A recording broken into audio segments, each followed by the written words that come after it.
Hello sewing friends, Deb here, Friday Sews.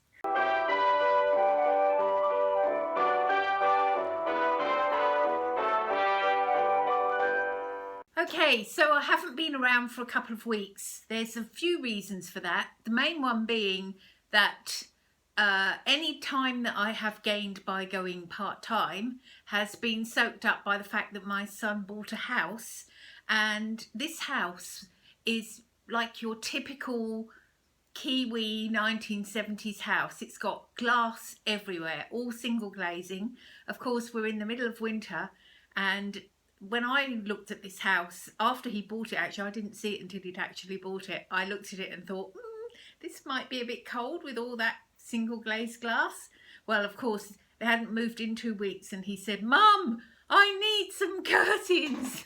Please, can you make me some curtains? He's very short of money and there's so many windows. We discovered that the cheapest way to do it was to buy some really cheap curtains, the ones that have got those rings in the top, cut the rings off. They wouldn't be long enough anyway because his curtains are like 3 meters plus in length, and basically I have pieced them together.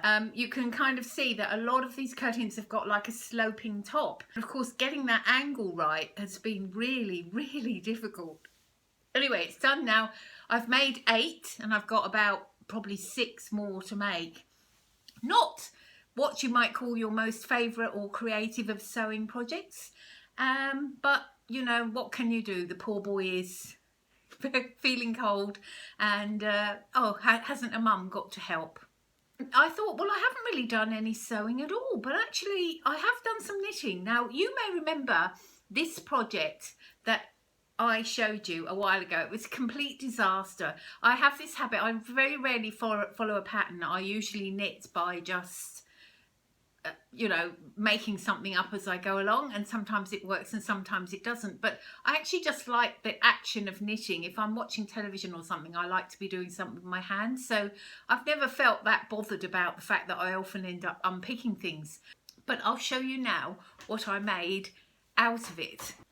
So here, I think you can see, it's about my height, which is 5'8". It's a piece that's 5'8" and about, I don't know, maybe a metre wide. Halfway up, it's split, and I've basically knitted it in 2 and then put a ribbing on it. What you do is you put it over your head. I've decided that diagonally is the best. I've put fringing all around the edges just to finish them off. And there we have El Nitto. Now, of course, I guess you could, you know, if you made it wider, you'd have a longer one. But this was what I had the wall for. I'm actually delighted with it. I think it came out really well. So, yeah, count that one as, first of all, a disaster and then a success.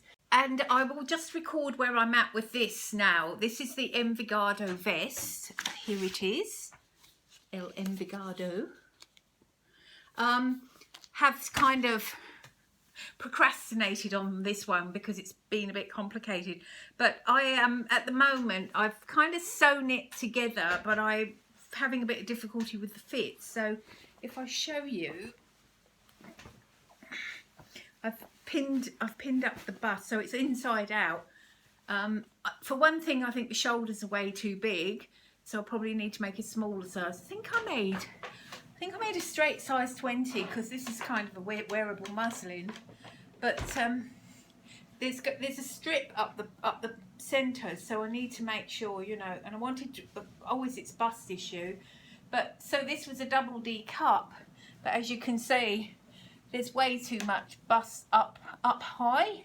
This might indicate that the size is a bit bigger, my bust is lower than the pattern, which I could, you know, alter, but I'm doing it this way at the moment. Let's see how it goes. I might get this finished by Friday and show you it before I put it up. Now, that Envigado vest, I haven't managed to finish it, but I have managed to get the fitting finished. Just wanted to show you, I don't know if this is the right way of doing things, but what I do is when I've pinned it like that, and then sewn it, I actually cut off the excess so that the seam allowance is the same, and I can then mark the pattern using the bits I've cut off. So that's the bit for the back. This one is for the side front.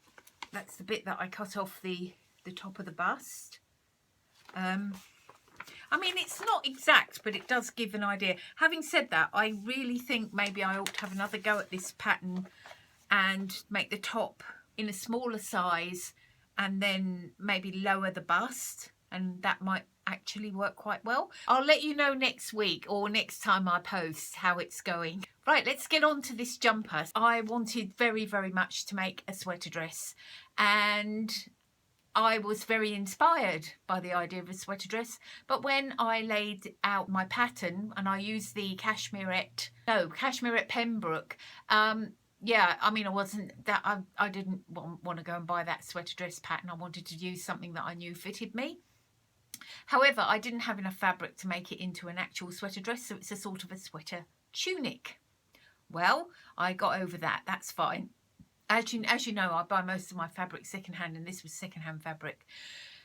But then, yeah, so all went well, and I was very pleased with the cowl neck, which I made by mashing up the La Bella Donna. Love Notions La Bella Donna. It's got a nice cowl neck. So I actually made a pattern piece that fits on top of the Cashmerette Pembroke, because I like cowl necks so much, and there isn't one on the Pembroke. There's just a little sort of polo neck. So all was going fine. I knew that the hems would likely give me trouble, and they did. So first of all, as you can see, the cuffs, I just turned them up with a little bit of interfacing, and then I sewed them, and I don't think they're the best job ever. And here's the other one. And then the bottom band, I'll show you here what it looks like. Well, when I first did it, it's not actually a band, it's folded over. It looks like a band because I've sewn it and added some elastic in to pull it in a bit, and yeah, and then it's still splayed out at the bottom, so I added a little bit more elastic. And if you look here, this has actually worked out quite well. If you look, I just, in the end, you can see I put clear elastic there, but it was splaying out a bit still there.